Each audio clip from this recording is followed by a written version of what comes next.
അതായത് നമുക്ക് ഇന്ന് 4ാമത്തെ സിറ്റിങ്ങിന് വന്നിട്ടുള്ള പേഷ്യൻ്റാണ്. മൂപ്പരുടെ പേര് ഗൗതം എന്നാണ്. മൂപ്പർക്ക് ഡയബറ്റിക് പേഷ്യൻ്റാണ്. അന്ന് വരുന്ന സമയത്ത് മൂപ്പരെ ഒരാളുടെ സപ്പോർട്ട് ഇല്ലാതെ മൂപ്പർക്ക് വരാൻ കഴിഞ്ഞിരുന്നില്ല. ഇവിടെ വരുമ്പോൾ ഇന്ന് ഒരു കാരുടെ ശേഷി മുഴുവനും പൂർണ്ണമായിട്ട് 90% നഷ്ടപ്പെട്ട അവസ്ഥയിലായിരുന്നു. അപ്പോൾ അത് ഷുഗർ കൂടുകയും അതിലൂടെ ന്യൂറോപ്പതിക് ഇഷ്യൂസ് വന്നിട്ടാണ് മൂപ്പർക്ക് അങ്ങനെ ഒരു ഇതുണ്ടായത്. അപ്പോൾ മൂപ്പര് പല സ്ഥലങ്ങളിൽ മുമ്പ് അലോപ്പതി ആയിട്ടുള്ള രീതികളുള്ള ഒരുപാട് പെയിൻറ്റുകൾ കാര്യങ്ങളൊക്കെ മേടിച്ച് കഴിച്ചിട്ടുണ്ട്. അതിലൂടെ ഒന്നും മൂപ്പർക്ക് റിസൾട്ട് കിട്ടിയില്ല. വീട്ടിൽ നിന്ന് എഴുന്നേറ്റ് ഇരിക്കാൻ തന്നെ ഒരാളുടെ സപ്പോർട്ട് വേണ്ടി വന്നു തുടക്കത്തിൽ. അപ്പോൾ മൂപ്പര് ഇന്ന് 4ാമത്തെ സിറ്റിങ്ങിൽ നമ്മളുടെ ഇവിടെ വന്നിട്ടുണ്ട്. അപ്പോൾ ഇന്ന് ഇതുവരെ കിട്ടിയിട്ടുള്ള റിസൾട്ട് മൂപ്പരോട് നമുക്ക് ചോദിച്ചിട്ട് മനസ്സിലാക്കാം. പറഞ്ഞോളൂ. ആദ്യത്തെ ദിവസം എന്ന് വെച്ചാൽ സ്വന്തമായിട്ട് നടക്കാൻ പോലും പറ്റില്ലായിരുന്നു. അച്ഛൻ്റെ സപ്പോർട്ടിലാണ് വന്നത്. പിന്നെ ആദ്യത്തെ ആ ഒരു ദിവസത്തിൻ്റെ തെറാപ്പി കഴിയുമ്പോൾ തന്നെ അടുത്ത ദിവസം രാവിലെ ഞാൻ ആരും സഹായം ഇല്ലാതെ നടക്കുകയായിരുന്നു ചെയ്തത്. അത് കണ്ട അമ്മ ശരിക്കും പറഞ്ഞാൽ ഞെട്ടിപ്പോയി എന്ന് വേണമെങ്കിൽ പറയാം.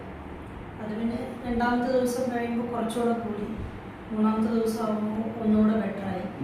ഇപ്പോൾ 4ാമത്തെ ദിവസം കഴിഞ്ഞു. ഇപ്പോൾ 4ാമത്തെ ദിവസം എനിക്കിപ്പോൾ ആരും സപ്പോർട്ടും ഇല്ലാതെ നടക്കാൻ പറ്റുന്നുണ്ട്. ഇനിയൊരു 3 ദിവസത്തിൻ്റെ അതും കൂടെ കഴിയുമ്പോൾ നിങ്ങൾക്ക് പറഞ്ഞിട്ടുള്ളത് 7 സിറ്റിംഗ് ആയിരുന്നു പറഞ്ഞത്.